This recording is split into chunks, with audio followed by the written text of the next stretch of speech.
the book review.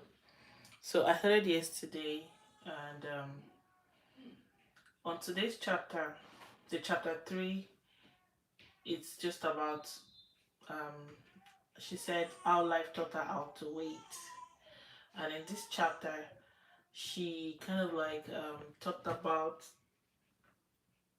one of the hardest lessons for her to learn. That she said it was patience, and to her, patience was she was a very impatient person, but she had to learn patience. So the writer, which is Prudence. Prudence is the writer of the book. So I'm just giving a book review. So she was trying to say that she was what Nigerians call ajebota. Please, if you are joining, just like this video, and please do subscribe. Thank you. So she was saying that she was likened to what Nigerians call ajebota in quotes. Her parents were rich, she was comfortable, she was spoiled with everything that she wanted. Like she got everything she wanted at her fingertip, and her parents provided the best schools, the good living, and strict upbringing for them. So she was trying not to blame her parents, as regards her reckless living. So her parents, they did their best, so, and because her parents were giving her everything that she really wanted in life, she actually never really had to wait for anything. So she was a very impatient person. Now, this story is just about her past life anyway. I don't really know if that is a current state of life at the moment. And because she never really had to wait for anything, this created like a weakness in her. It was a vacuum. She didn't know how to handle delay or denial. So once she's delayed in anything, she snaps out. She doesn't know how to like find her way around because she's not just used to waiting. It's either if she needs money, she gets from her parents or she gets from men. But she got into marriage, and then there was a turning point for her. Suddenly, her father's money was no longer her money, and she had to live with the limits of what she and her husband could afford. And because she had no practice in waiting or managing less, impatience took over her. She admits that her problem wasn't just about money. It was, way deeper. It was about discontentment. So she was never contented with anything. Like, she just wasn't satisfied. Like, you can't just satisfy her. So irrespective of what you do, she's just not satisfied. Like, so she was just trying to look for contentment, but she wasn't seeing it. She was selfish and she lacked godly wisdom. And instead of adjusting, she wanted more and more and more. And it's not just about she wanted more. Like everything she wanted, she just wanted now. I want it now. So for example, like if she just imagine, maybe I want to live in a mansion. If that mansion is not forthcoming, if or she wants to buy a new car, if the car is not forthcoming, she just wants it now. Like I don't want to know how you want to get the money. Just find the money, get it, just let it be done. That's all. So that was a kind of person, right? So instead of she adjusted, she just wanted more. She wanted everything just like immediately, and it only made her marriage storms to be harder for her. Over time, she realized a powerful truth from First Timothy chapter 6 verse 6, which says that true gain doesn't come from riches, but from godliness with contentment. And patience is what makes us old, and God uses waiting seasons to grow character. So she was just trying to say that you know getting everything easily makes life sometimes to look simple, but in the reality, life is not just like that. Like life will test you, and you need to be able to have the power, the zeal, the courage to overcome life when these challenges comes. And marriage also reveals the true character of people.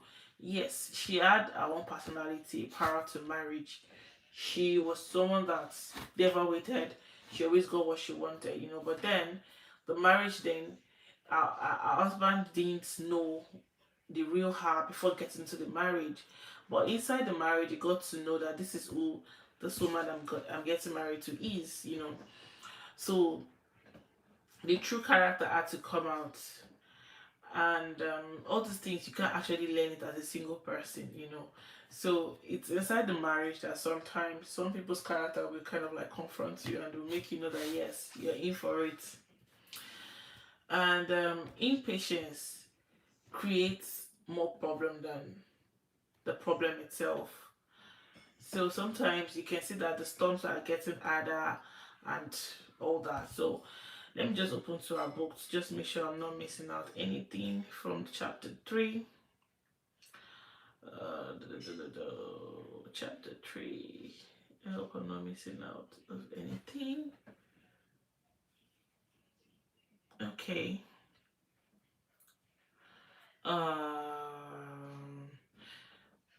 So she was trying to say that in as much as then to her she gave her life to Jesus, like she was always going to church, always trying to serve God and all that, but then her life was not given to Christ. She was still doing what she wanted to do. She was just, she just only wanted to please her flesh. So she was in her book. She said that as a single girl, I could afford all the things that she wanted, either by her parents or by men. But now, marriage was a game changer for her. So, and as she got married, she knew that all those lives that she has lived before ended already. So she couldn't, continue. And you know that scripture says that you have to be contented. Like, you cannot, I don't know how you can live life like that. Like, well, it's her story, and she wrote it for everyone to learn from it anyway. Now, let's move into chapter 4 of how she met her husband. So this is very, very interesting. The way she met her husband. Very, very, very interesting. Okay, let me just give you summary first, like from what I read before I check into the book. So I made some jottings anyway. So that chapter 4 shows how rushing into marriage without healing or preparation can create bigger problems than the heartbreak itself. So after graduating in 2014, Prudence wanted to get married immediately, not out of love, but as a way of escape. So she just wanted to, like, she was still young, not like she was old, but she had lived a very reckless life before prior to the marriage. So she just felt like this should be an escape for me. So because she was coming out from a failed relationship, and then her husband was also coming out from a failed relationship, and they met each other, and so the love started growing and all that. So instead of both of them to heal, reflect, and work on themselves, she just jumped straight into marriage because that was just her escape route. Now she met her husband. Prudence met her husband through a cousin, who ironically was also fresh. That's her husband, out of a painful relationship, which I've already said before. Both were broken, both of them were broken, and instead of slowing down, they rushed in head first. And within 7 months, they were married. At first, it was an excitement for them. She had this Mrs. Everyone was saying, oh, Mrs. APINOKO, I don't know what they call her then, but reality hit hard on her. She was jobless. Her husband was also jobless. He was just a youth copper, and barely surviving on just the small monthly allowance that they pay coppers. And if she said she got married in 2014, coppers allowance as at then, I think it was 19.8.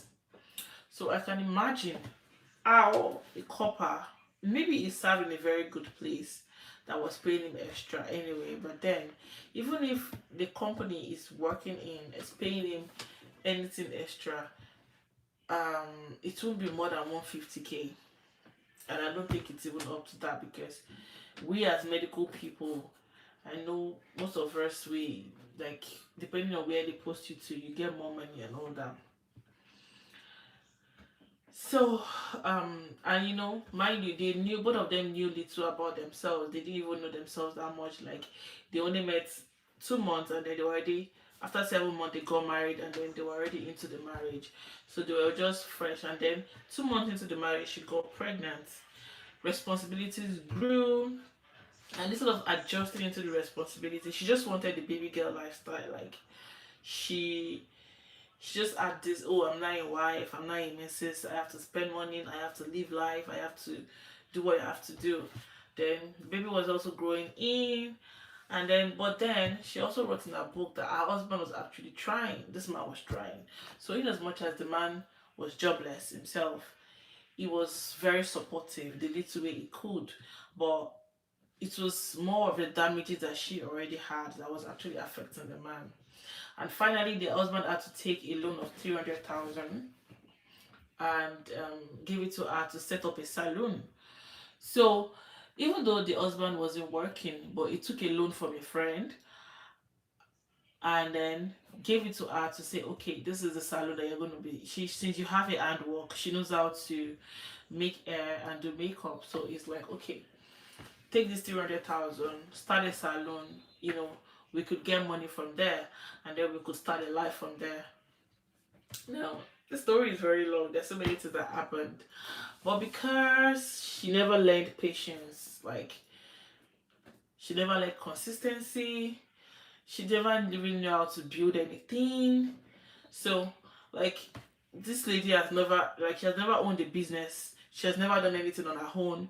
She was always living off people, like mom, parents give her money, men give her money. So definitely she can't really know how to manage a business of her own or to sustain anything. But then what can the poor man do, which is her husband? No choice. Like, I have to help this woman. We have to do something. So now this man gave her 300K. Instead of her to do research, she didn't do research.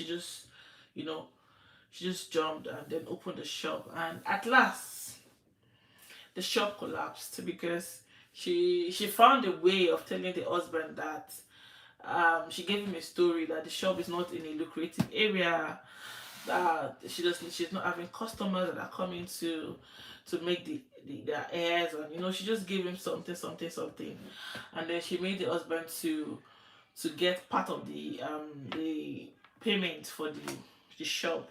So the husband got that, reinvested the money into another, will I say, petroleum or fuel business that's later crashed or something. So the result of all this whole thing is that they had a debt of 300,000,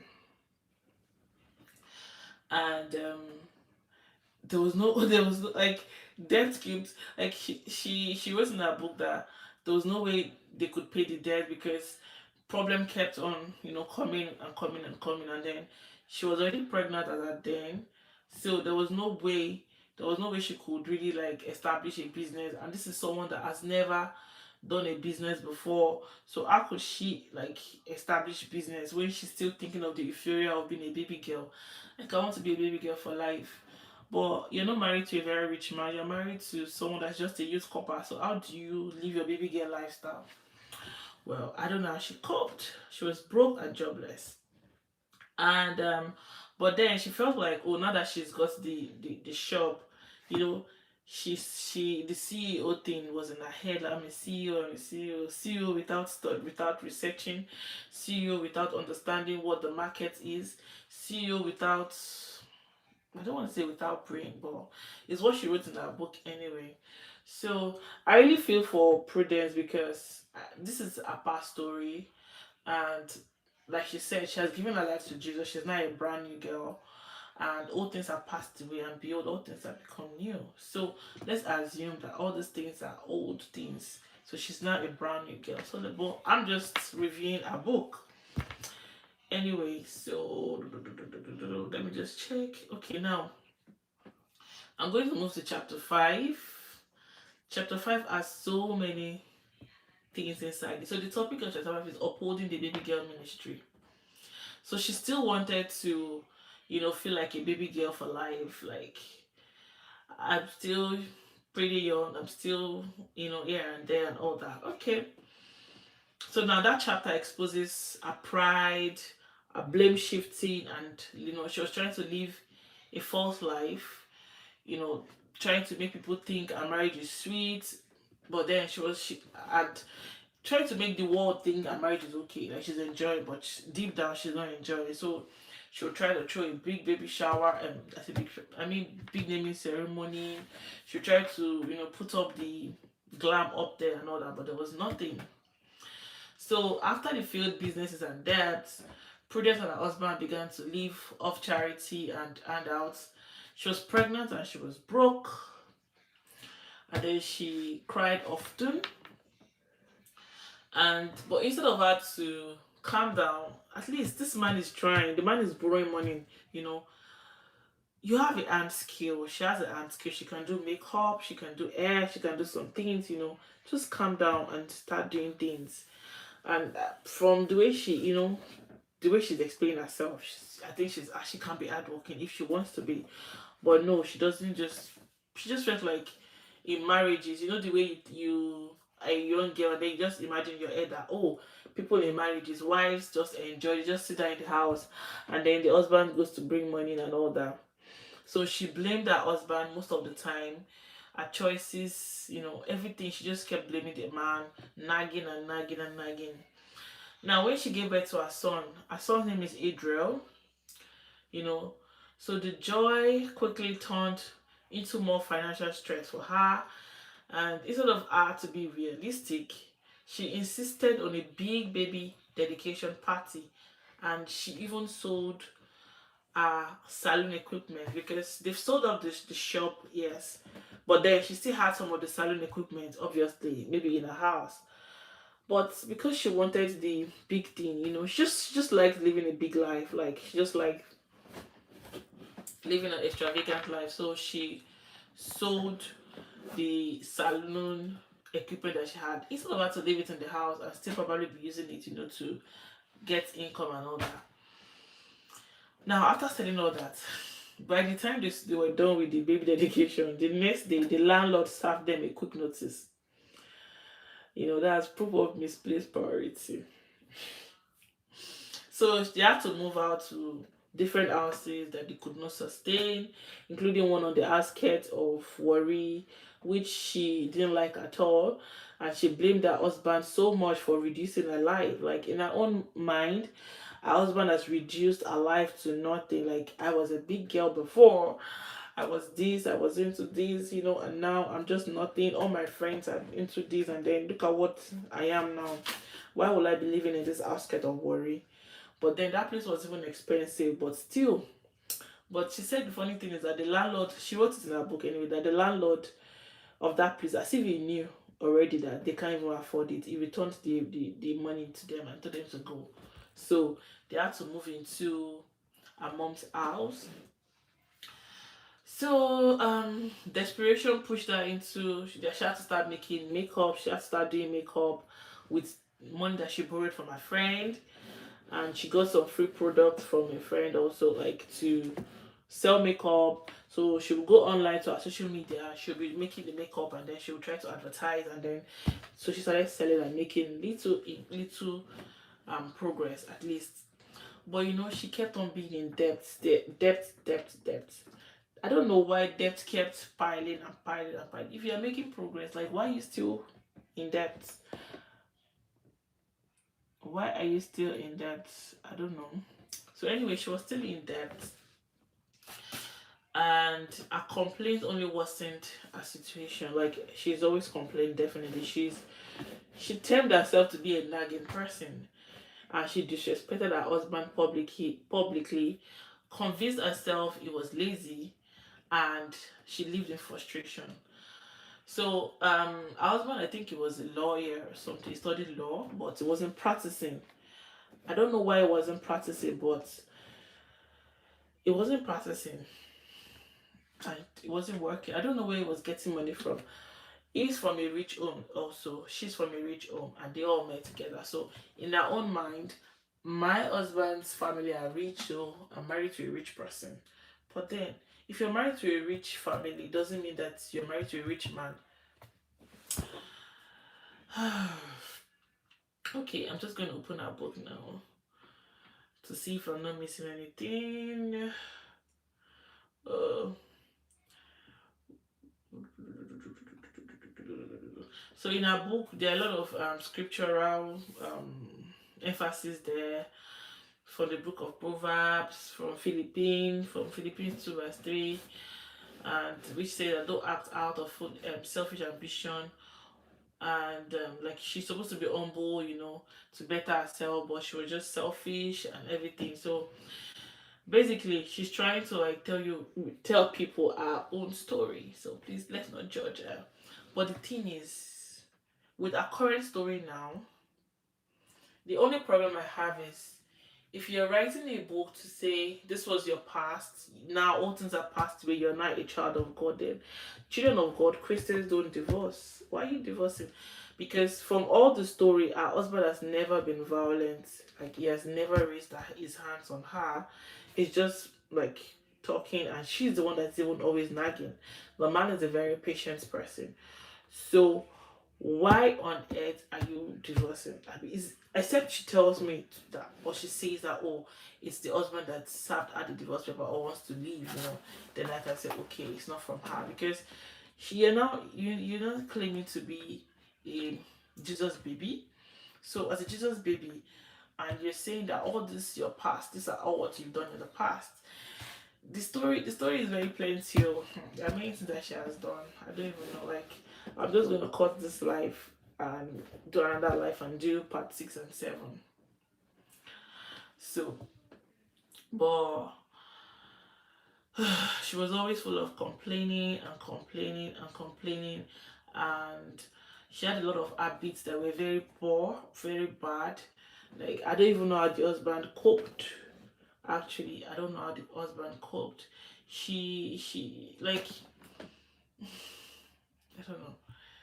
In her book, she said by the second year of her marriage, everything got worse.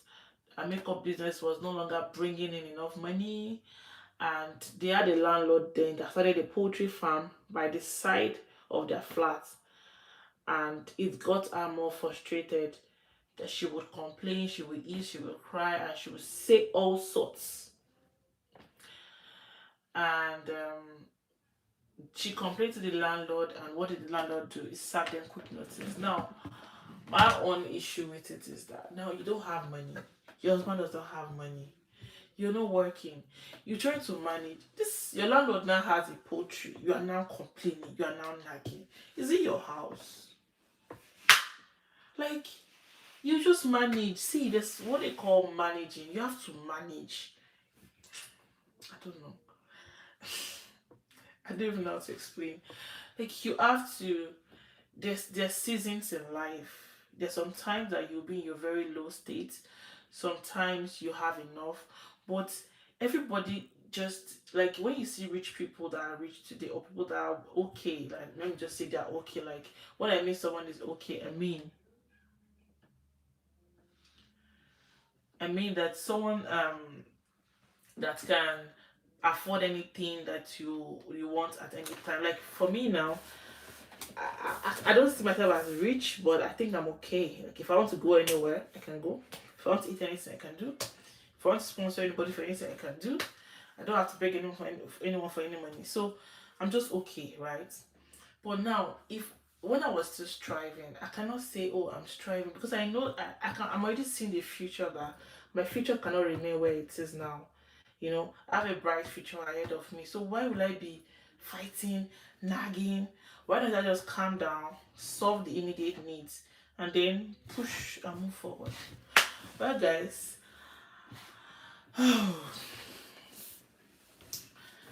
I'm going to stop here and continue. I'm going to come live now, just like a few minutes now again, and do parts chapter 7 and chapter 8. I just need to get something done right now.